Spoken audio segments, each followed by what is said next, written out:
Hello and welcome. This is Jayanthi. Imagine a land where the pursuit of knowledge was not just a personal endeavor, but a societal ethos, where the exchange of ideas was as important as the air that one breathes. The ancient land of Bharat, along with Kashmir and its northern frontiers, was this land, the original knowledge society. It was a beacon of light, and Sanskrit was the conduit. Sanskrit manuscripts were, in fact, considered extremely valuable not only in ancient times, but even during the Great Games, when the Europeans and Russians pursued and collected these manuscripts. To shed more light on the importance of our shared civilizational heritage, we are fortunate to have with us today 𝗤𝗚 Upadhayaya. 𝗤𝗚 is not only a senior journalist specializing in the geopolitics of the northern frontiers, she is also a passionate researcher and storyteller. She has delved into the history of our frontiers, unearthing tales of wisdom, loss, and the enduring spirit of our civilization. I'm delighted and honored to welcome 𝗤𝗚 on the show today. Thank you, Jayanthi. Thank you so much. Thank you. Thank you for joining us. It's always such a pleasure to have you here, 𝗤𝗚. The topic of our heritage that you've been exploring, what inspired you to explore this topic of Sanskrit heritage in India's northern frontiers? See, most of my discoveries, culture and civilization related discoveries in the northern frontiers, they rose out of a sense of discovering my own personal heritage. Basically, that was the starting point. And while discovering it, I started to author Kashmir to Haridwar series. I started by going back into my ancestry. And the first thing that propelled me to do that were the various stories that my grandparents have shared with me, because I had questions about what is it that I'm inheriting. And I also realized that my ancestors or my ancestral home or people in my village, which was a very remote village, but I somehow realized as I traveled around and, worked in different parts of the country and in other countries as well, I realized that their cognitive abilities were very advanced. I realized the culture was very advanced. What you mean by your cognitive abilities being advanced is that your culture is advanced. Right? So it is giving you various thought patterns and thought frameworks, which are helping you to live a life, which are helping you to be solution oriented, or helping you to understand the world around you and form cohesive patterns, which are rhythmic, which are beautiful, which are harmonious. And I'm not saying that everything was perfect, but as I went, my ancestors had a culture which was very advanced. So my first step into discovering my own inheritance and my heritage was the stories that were left by my grandfather particularly, shared a lot of stories with me. And he used to tell me that he used to go to Lahore, and from this remote village. So he used to go to Lahore, and he used to talk about his brother-in-law. But he never told me anything more than that. So he used to share stories of a lot of excitement, and he used to say he used to go to Lahore, and he used to talk about the colorful bazaars of Lahore. And so the picture would go on in my mind while his narration was going on. And then he used to go to Lahore to actually buy costumes for the village Ramlila troupe. He was coordinating, probably he was managing this troupe at some point of time.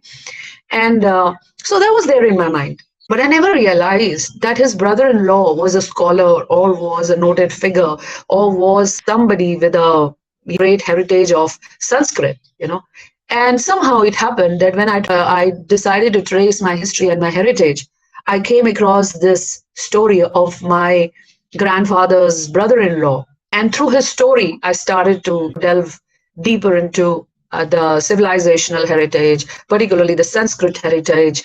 I also started to delve into civilization roots and how knowledge, particularly Sanskrit traditions, they traveled along these civilization routes.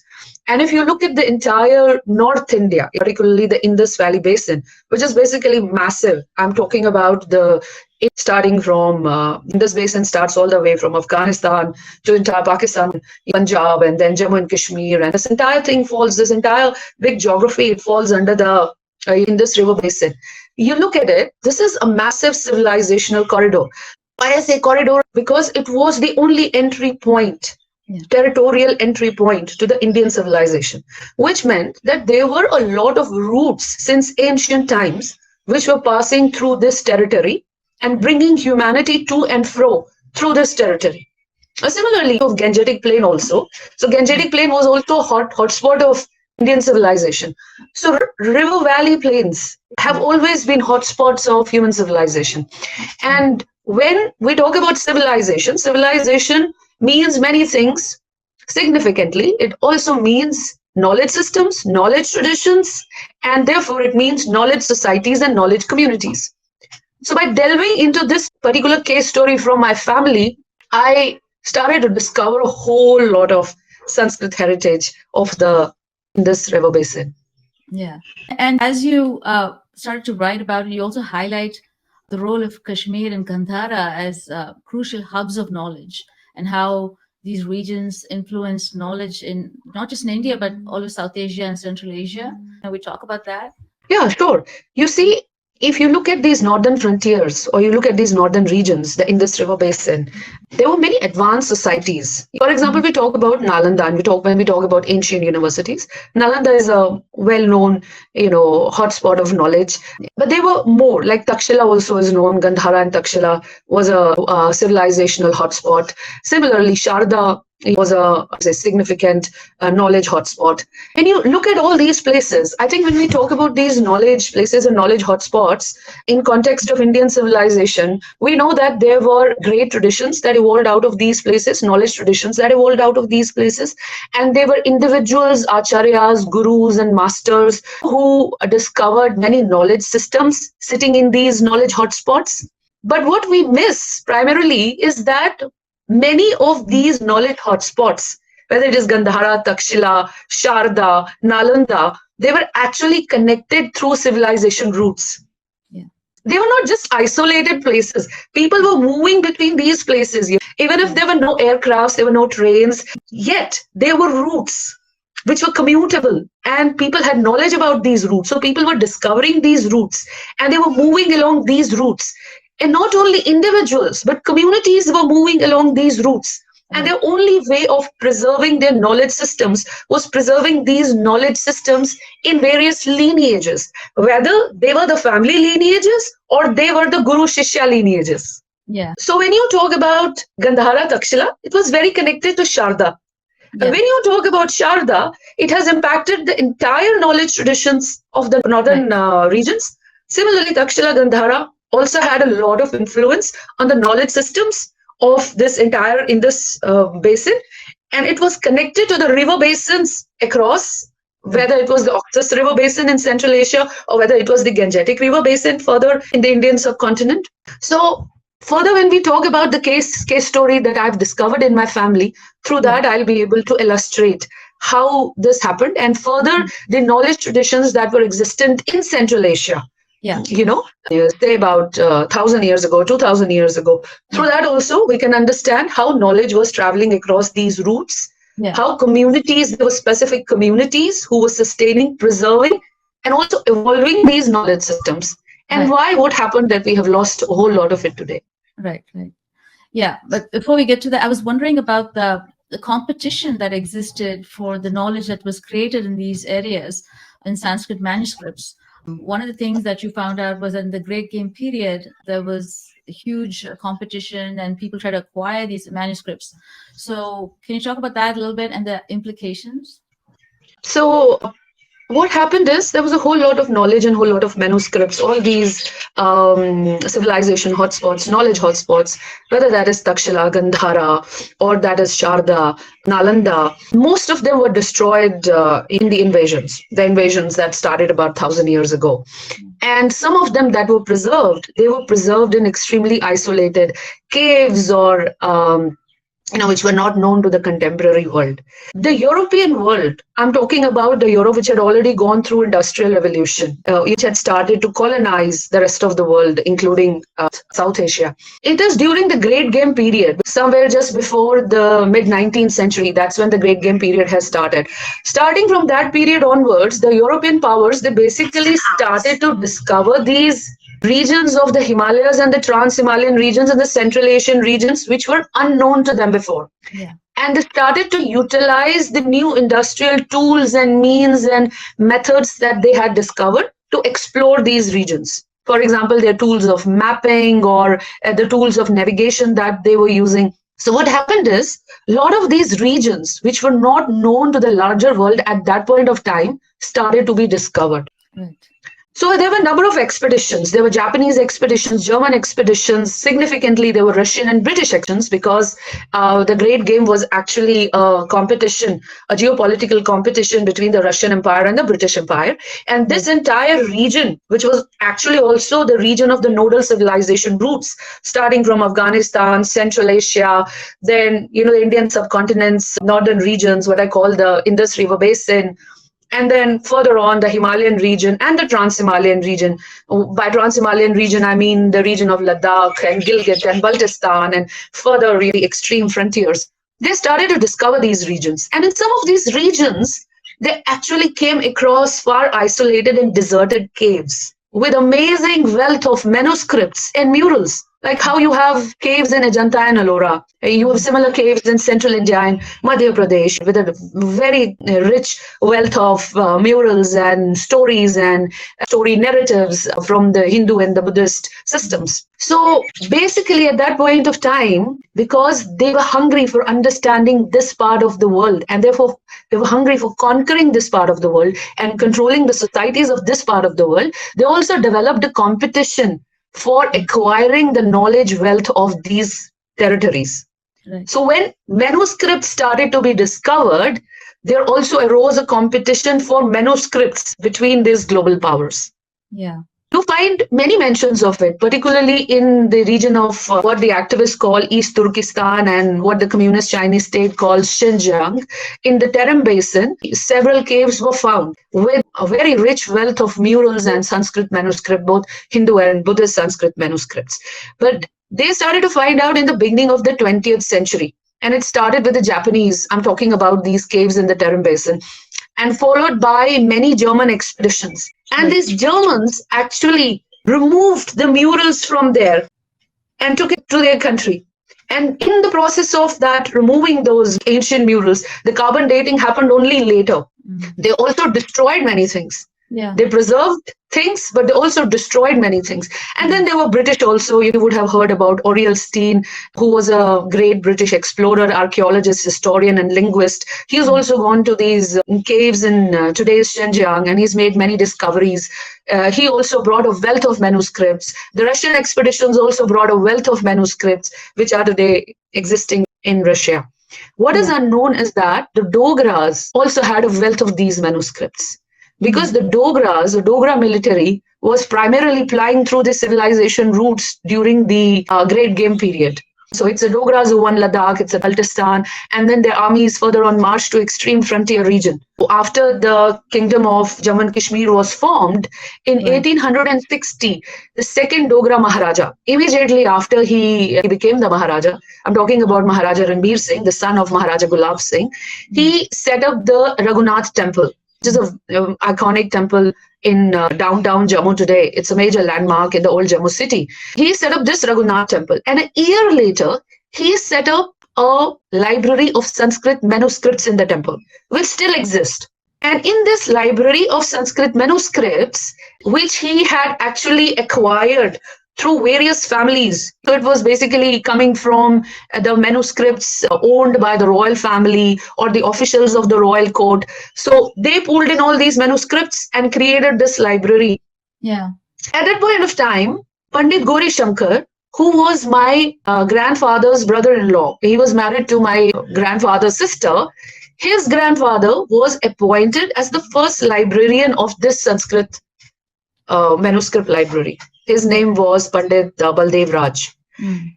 And he had translated many of those Sanskrit manuscripts. None of that is left behind. So when I started to delve further into the story of this family and discover the story of this family, I discovered a whole wealth of things.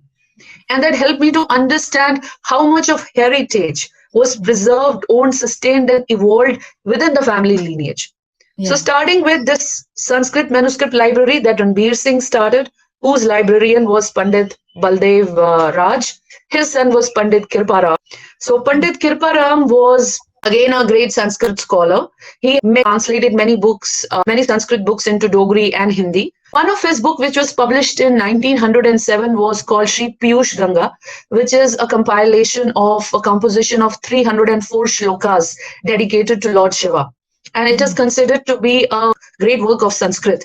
There were further other Sanskrit scholars within the Dogra kingdom who further to simplify this particular work. His son was Pandit Gaurishankar, and Pandit Gaurishankar was the first Dogra to be sent to Oxford for research for his 𝗤𝙑. What he was sent for is far more important. He was actually sent to research on the work of a Kashmiri Mahakavi. Mahakavis are like Kalidasa as a Mahakavi. They wrote Mahakavyas. So he was somebody who wrote 7 Mahakavyas, several prose works, several dramas, and a lot of other writing. But tragically, none of it was existing except for few bits and pieces, few cantos of only one Mahakavya. And so Pandit Gaurishankar's work was basically to put that remaining pieces of that Mahakavya together. Yeah. And when we further delve into the history of this family, and that's where I said that it's very important to understand how knowledge communities and knowledge communities have traveled through these civilization routes. Yeah. Pandit Gaurishankar came from a Maratha Gotra. So he was living in Jammu, but he came from a Maratha Gotra, Shandilya Gotra, same Gotra as the Gotra of Lokmanya Tilak. He discovered during his lifetime that centuries ago, his forefathers had come from Marathwada. And so when I started to dig into it, I consulted the Dogra historian 𝗤𝗏 𝗔𝗎, and he told me that so Pandit Gaurishankar's forefathers were living in a village called 𝗤𝗏 in Akhnur.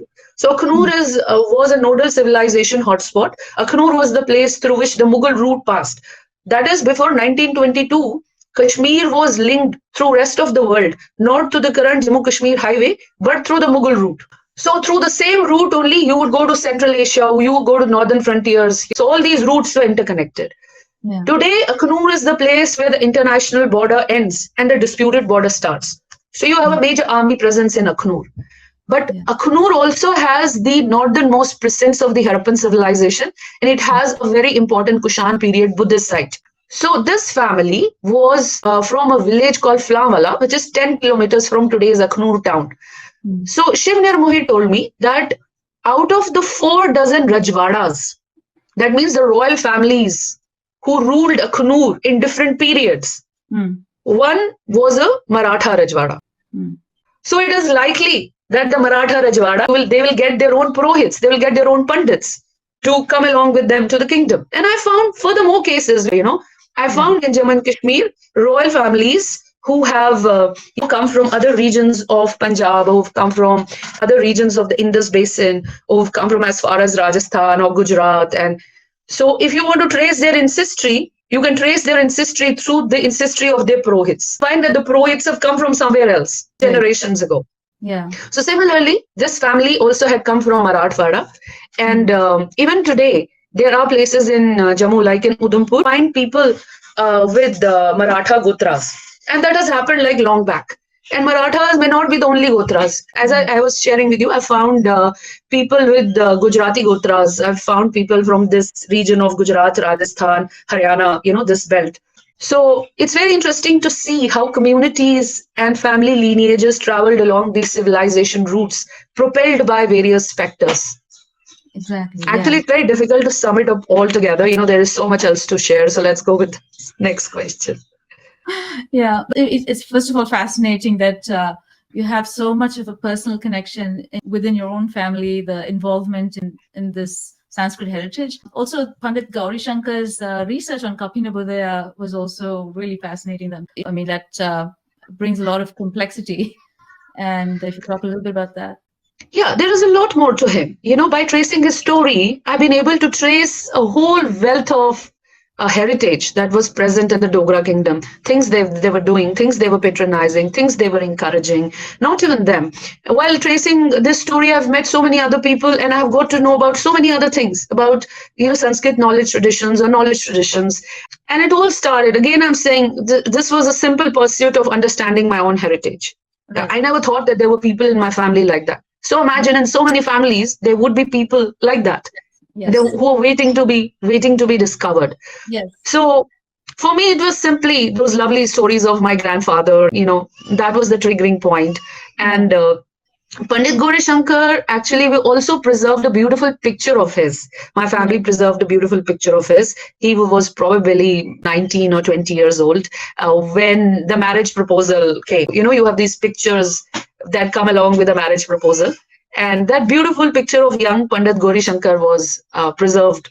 And then I came to know that was taken when he was studying in Prince of Wales College in Jammu.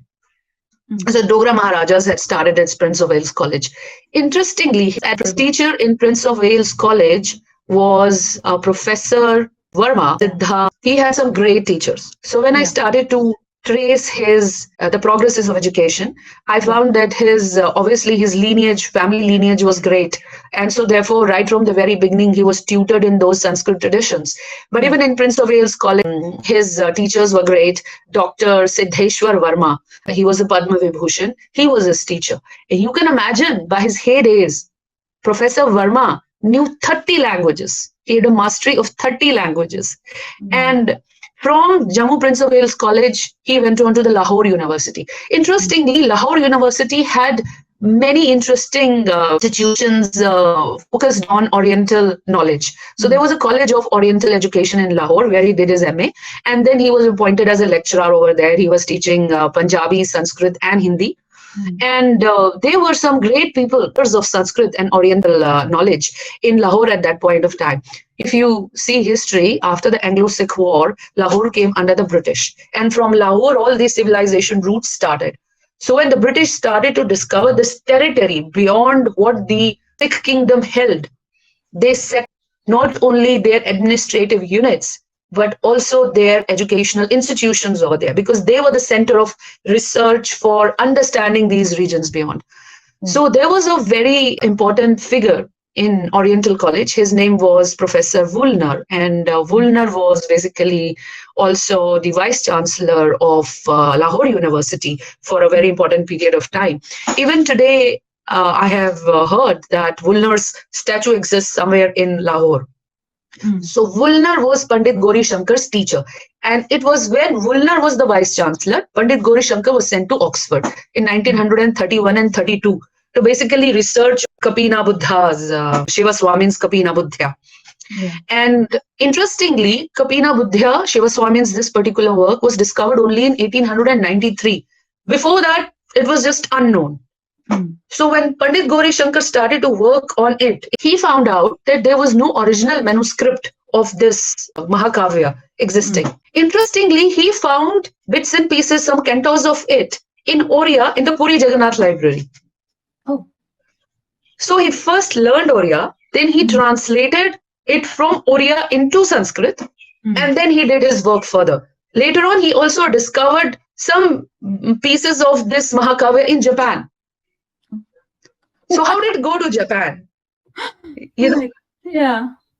So there was a competition for these Sanskrit manuscripts. There was interest. Manuscripts were considered as valuable as gold and silver and diamonds. So families, particularly royal and elite families, they actually love to acquire these manuscripts and keep them in their treasury. That was the culture. Interestingly, a few months ago, I came across a very interesting person from Kashmir. His colleagues, his colleague also originally a Kashmiri Pandit, colleague's grandfather was appointed in Puri Jagannath Library to translate the Kashmiri Sanskrit text into Oriya for the Puri Jagannath Library. Oh. Yeah. I have this person's name. This person is existing and is connected to me. Yeah. So what I'm trying to say here is there were traditions, whether these temple towns or universities or these royal families who were patronizing these traditions, they were actually making efforts. Like Puri Jagannath Temple had appointed this Kashmiri Pandit to basically translate the Kashmiri Sanskrit manuscripts into Oriya. And that is why some of these rare Kashmiri manuscripts, which are today not available in Kashmir, are present in Puri Jagannath Library. Yeah. And that is where Pandit Gauri-Shankar also, he found, and then he worked on it. Kapina Buddha itself is an amazing work. When you go deeper into it, in fact, I have not read it fully, but I've gone through Pandit Gauri-Shankar's thesis. Kapina Buddha is the story of King Kapina. Yeah. And Kapina Buddhya actually means the exaltation of King Kapina. So the story is also present in Dharmapada, and Pandit Gauri Shankar has compared the original story in Dharmapada with the story that Shiva Swamin has narrated. Kashmir Bhata Shiva Swamin, that is how he is addressed. So the story of Kapina Buddhya goes back to the time of Buddha Kashyapa. Now, Buddha Kashyapa is the 6th Buddha in the pantheon of 7 Buddhas. The 7th Buddha was Gautam Buddha or Buddha Sakyamuni. 5,000 before him was present Buddha Kashyapa. There are historians who say that Buddha Kashyapa was the same as Kashyapa Rishi, on whose name Kashmir is named. So Kapina Buddha's story, the story is of his birth in Kashyapa Buddha's time. So that was 7,500 years ago, because Buddha Sakyamuni was born 2,500 years ago, and Kashyapa Buddha was present 5,000 years before him. So King Kapina, who was the contemporary of Buddha Sakyamuni, was first born in the time of Buddha Kashyapa, and due to some of his bad karma, which he had to resolve, and to gain liberation, he had to be born again in the time of Buddha Sakyamuni or Gautam Buddha to be liberated. And that was the original story. But just look at the wealth of information that story itself gives you. Yeah. It's just fascinating. The story, as well as all this information is lying in these manuscripts.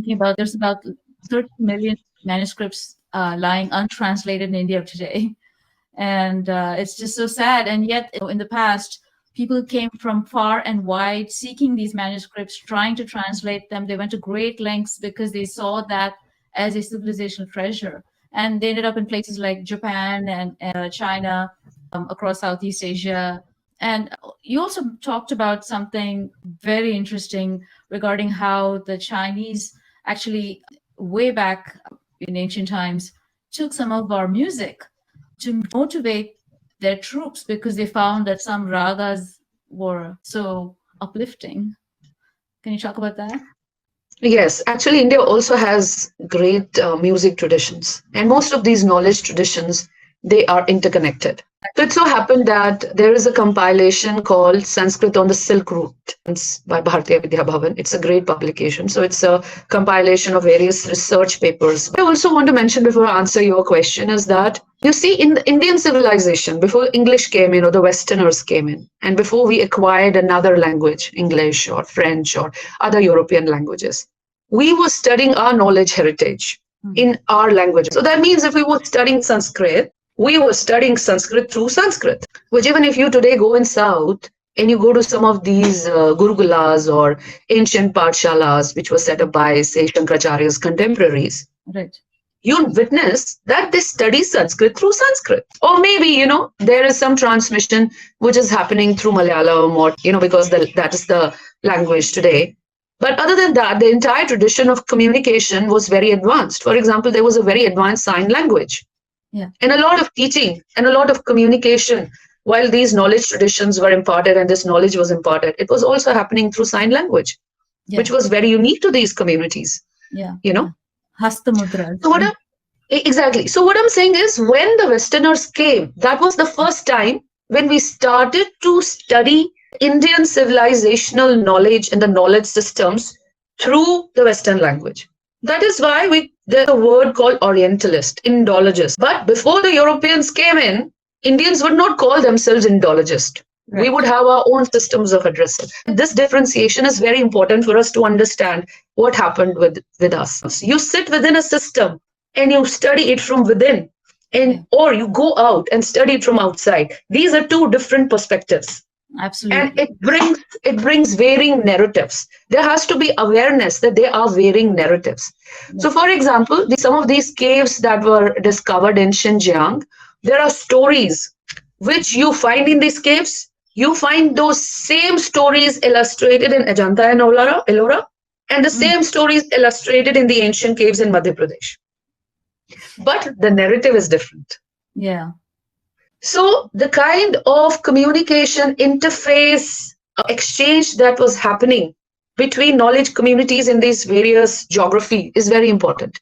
So Professor Raghuveera, who is a very well-known Orientalist, you can find a lot about him from Bhandakar Institute of Pune. According to him, between 2nd century and 7th century, there were 20 Sanskrit acharyas present in Central Asia. And one figure that really is, calls for a lot of interest, and that will also help to answer your question, is Kumarajiva. So Kumarajiva was responsible for translating a wealth of Sanskrit manuscripts into Chinese. Yeah. And he came from this kingdom in what is Xinjiang today, in the Tarim Basin. Right. Interestingly, his father was a Kashmiri and was a monk and was moving on the civilization routes. So entered into what is East Turkestan or Tarim Basin or what is Kashgar today. And there he, under some circumstances, had to marry that king's sister. And Kumarajiva was born to them. And Kumarajiva studied in that Tarim Basin. So Kumarajiva was a great Sanskrit Pandit, which explains that that place in Xinjiang, in Tarim Basin, had to have those institutions for teaching him Sanskrit.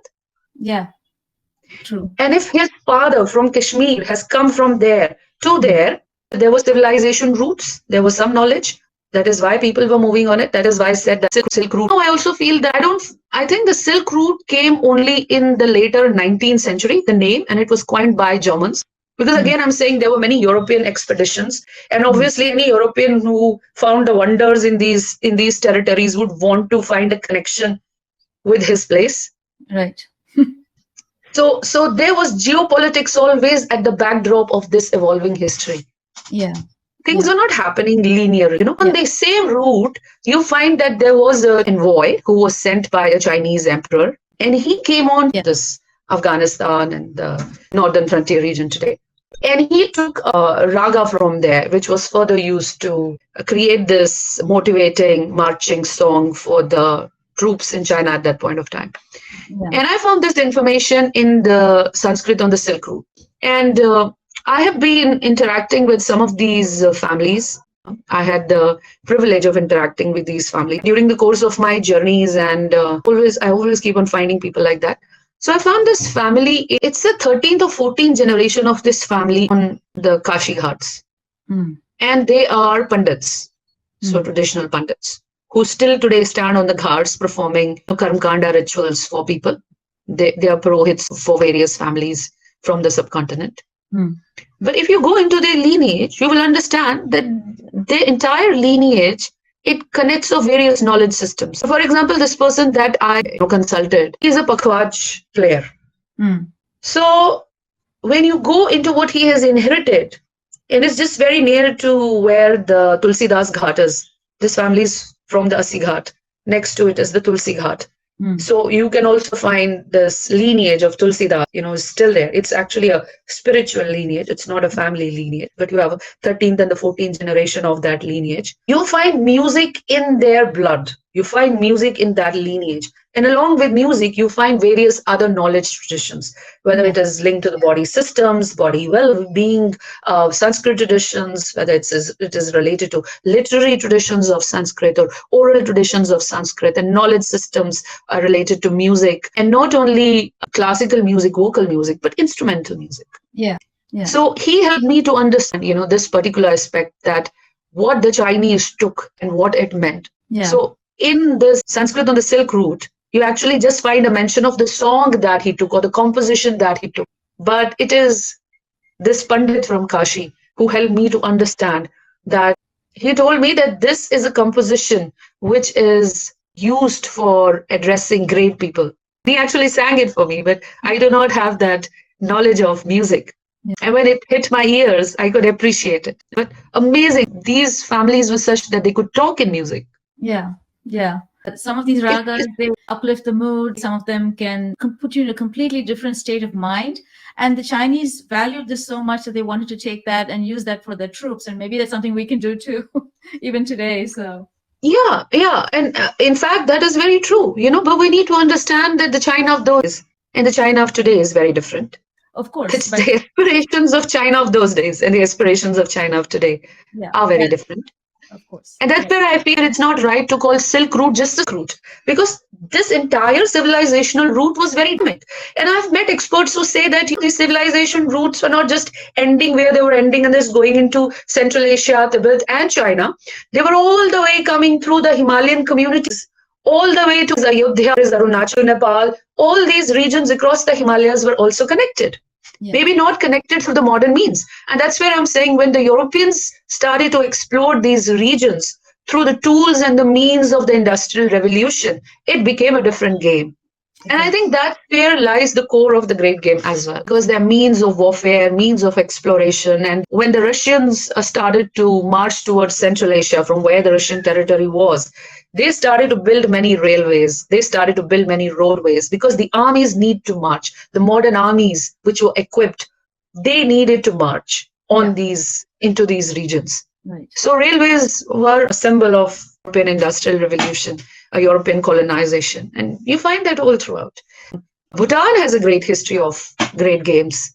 The entire Himalayan region has great history of great games. Great game expeditions, many of these expeditions were led in Tibet as well. But before many of these Europeans started to explore this region, you see that the Dogras had already reached this region. The Dogras went to this Tibet region, Kailash range. They march across the Kailash range and they fight in Tibet.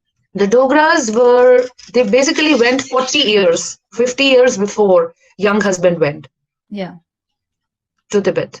So actually in the archives, National Archives of India, I found a file from the Dogra kingdom that arrived in the National Archives in 1948. It's called the Gilgit file, and it consists of about 300 to 400 manuscripts, which arrived from the Dogra kingdom in 4 languages: Sanskrit, Tibetan, Persian, and Sharda. Yeah. And some of those manuscripts are 3 centuries and 4 centuries old. I found something amazing on Ashtajaguru, the medicine Buddha. I found history in 2 volumes and history of Kashmir in 2 volumes. And a number of other documents on Kashmiri Tantrism and other Buddhist documents. In fact, very recently during my visit, I have come across someone very amazing who has a 1500-year-old manuscript on Tibetan medicine. Wow. So, just during the course of I'm also tracing these civilization routes. And I've come across these people who have this amazing wealth. Some of them were very rare people who continue to work on it. So for that matter, Professor Raghuveera, who did many explorations, probably the only Indian, and I think he was accompanied by his daughter, and the Chinese went along with him. But that was before the war of 1962. It was in the 1950s. He had gone to these Central Asian regions, the Xinjiang regions, through these caves, and he brought along with him wealth of manuscripts. I've read somewhere they came in wooden boxes, and he was a member of the Constituent Assembly. He was Rajya Sabha member in the early 1950s. And he left Pandit Nehru's government because it did not agree with his China policy. And it is said that he told Pandit Nehru that China of the communist China is no longer the China of ancient times. It's no longer the same Chinese civilization. Today, it is signified by expansionist agendas. It is a materialist regime.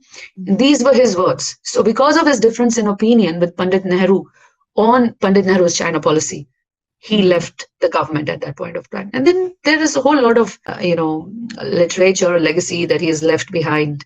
And that is why he's also called Acharya Raghuveera. Turned out to be right.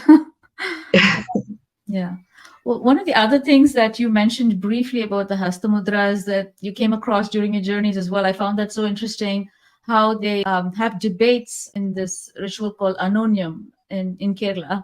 And that talks about, to me, that touches on the genius that they had in transmitting oral information. The Vedas were transmitted orally, but they had these checks and balances to make sure that the integrity of whatever they were transmitting was maintained, and different ways of authenticating and error checking, like Ghanapadis would go backwards and forwards, and Anonium, they used the Hastamudras during the debate to authenticate what they had already chanted.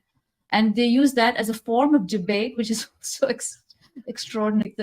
If you could talk a little bit about that, because I just think isn't it beyond modern comprehension that you can engage in debate and a kind of a knowledge competition without talking? Yeah. And then you're doing it without indulging in ego-feeding ambitions. Exactly. In fact, one of the rules would be that you would not do that. Yeah. So witnessing Anonam was amazing. It was several years ago while I was a journalist in Kerala that I happened to face this particular village where Anonam happens between two communities of Nambodaris. And it happens within a temple premises. So there's a particular platform. And it happens in the presence of a classical music instrument. That instrument is a big, like kind of a drum, it is still existing. There are exponents of that instrument. And it is actually believed to be the origin of the primordial sound. So, and the musical instrument is called brahmacharya. So something is fascinating, right? Yeah. Something is considered to be the origin of primordial sounds. What is primordial? Something which is in its original form, which is in its pristine form, which has held on to its originality, right? That is the primordial. And it is a brahmacharya. So it is considered a brahmacharya. It is considered a personified, something which is personified, that it would have a presence in this competition between the two communities. And then obviously both the opponents, they kind of sit facing to each other, but they never talk. Yeah. And everything is communicated through the sign language. Yeah. And they can actually ask the opponent any shloka from any page. Yeah. So it's hundreds of pages and it's hundreds of thousands of shlokas. Yeah. So through the Hasta Mudras, they can communicate and ask for a particular shloka on a particular page. Yeah. Or they can ask you in that chronology or in that tradition. They can use other means to basically ask you for anything. So that is how it goes on. Yeah. I've kind of witnessed it. Maybe this time when I'm going to South, I'll try to reach out to this community. They preserve this wealth of knowledge. Yeah. And then it is like an exam. So those who clear that exam or those who are highly rated in that exam also have titles. Like in today's education system, right? You have titles of you're a graduate, or you're a postgraduate, or you are a PhD, and then you go for your post-PhD education or research. Similarly, you have titles for these scholars. Yes. In that particular land. Yeah. Right. And I found that there were different traditions, and in the course of history, different lineages evolved these traditions differently. So you also find variations. Interestingly, Professor Woolner, who was the Vice Chancellor of Lahore University, when I started to go into his work to basically understand Pandit Gaurishankar's work, I came to know that there is a very famous project. It's a contemporary project called Woolner Project, which is basically about collecting the Sanskrit manuscripts. It's a project between the Lahore University, today's Lahore University, and then a university in Vienna, and then there is another foreign university. And I got in touch with these people who were involved in the Woolner project. And they requested me that they've been looking for this manuscripts, Purohit. So they knew the name of this person, and they requested that, please, if you get to know something about it, please help us. That means they have knowledge that there was this person in the Sikh kingdom who had a wealth of Sanskrit manuscripts, and they're looking for it, and we don't know about it.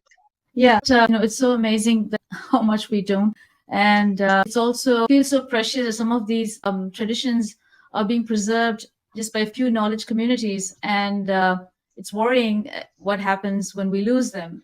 And actually, in fact, I'd like to just the impact of historical invasions, the consequent destruction of temples, which were knowledge centers themselves, and the exodus of knowledge communities, especially like what happened in Kashmir, the impact of all the civilizational legacy and the loss of knowledge that occurs. So, for example, let's go into Pandit Gauri's lineage, right? Pandit Baldev Raj's work, which was his translations from Sanskrit to Hindi, they no longer exist. It was because of Pandit Gauri's effort that some of his father's work is preserved, like this Piyush Ganga, which is 304 shlokas on. that is preserved and published in 1907. Oh, I'm sorry, it was published during Maharaja Hari Singh's time, and he was the patron for it. He also wrote a lot in English. Yeah. And so the family kind of owns a wealth of manuscripts, wealth of original manuscripts.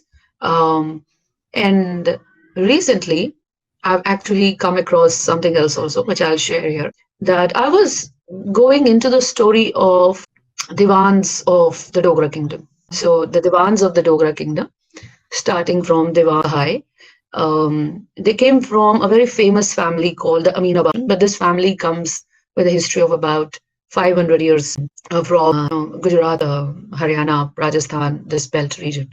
Recently, when I started to discover his story, I happened to go to this Diwan Mandir in Jammu. Again, it's a kind of a landmark, and it's called Diwan Mandir. And I did it because I used to go in my childhood. We lived in that old Jammu locality. It was a beautiful temple. We as children were very attracted to them because of the open courtyards and grounds and trees. Like you want to play all the time. And for us, these were like amazing places in the very congested Jammu town. Yeah. Temples were the places with open courtyards where you could play. So I was nostalgic about it. And when I started to, Diwan's story, I wondered, I knew that there are neighborhoods in Jammu city which are named after. And then I was also wondering, why is this temple called the Diwan temple? When you search online all these articles without any references and sources, they talk about the Diwan temple being built by the Dogra kings. But actually that was not the case. Yeah. It was built Diwans, who came from this famous Aminabad family. And Jwala Sahai was a close associate of Gulab Singh.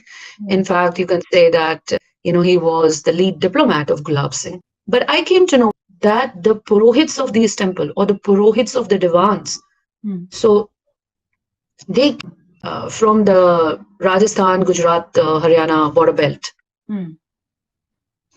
And their Gotra is a Gujarati Gotra. Like I'm saying, Pandit Gauri Shankar's Gotra is a Maratha Gotra. Centuries ago, they have come to Akhnur. Yeah. Similarly, this family, at least 2 centuries ago, they have come along with the Diwans to Jammu. And they were invited when the Diwans built this temple and donated this temple to this particular family.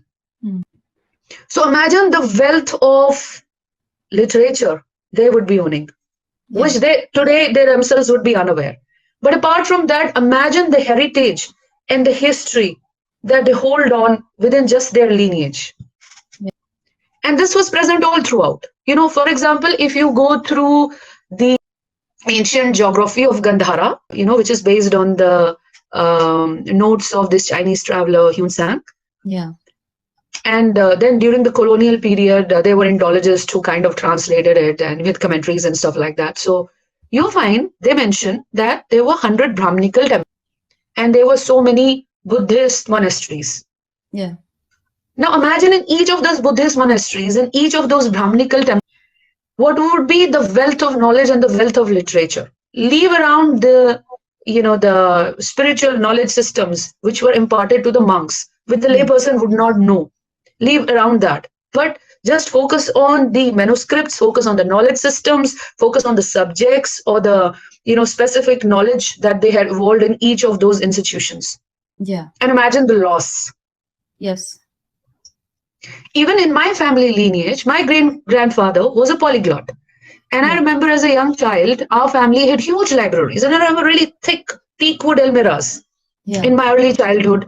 And I was fascinated by them and I wanted to go and explore them, but I wasn't allowed. And by the time I came to that age where I became capable of exploring, they no longer exist because they were eaten by termites. Right. But more than termites, they were eaten by a petty. Right. And so when I went back and I said, where are they? They said they were eaten by termites and we've thrown them off the hill. But just imagine the wealth of information or the wealth of knowledge that would have been present there. So similarly, Pandit Gauri Shankar's grandson, he has, still a whole lot of, wealth that his ancestors have left behind. And across various family lineages, like what I shared with you about the 𝗏 project and some of these scholars associated with the 𝗏 project, they've been looking for, this wealth of manuscripts which were left by the Purohits of the Sikh Maharaja. just imagine what wealth would be existing in India.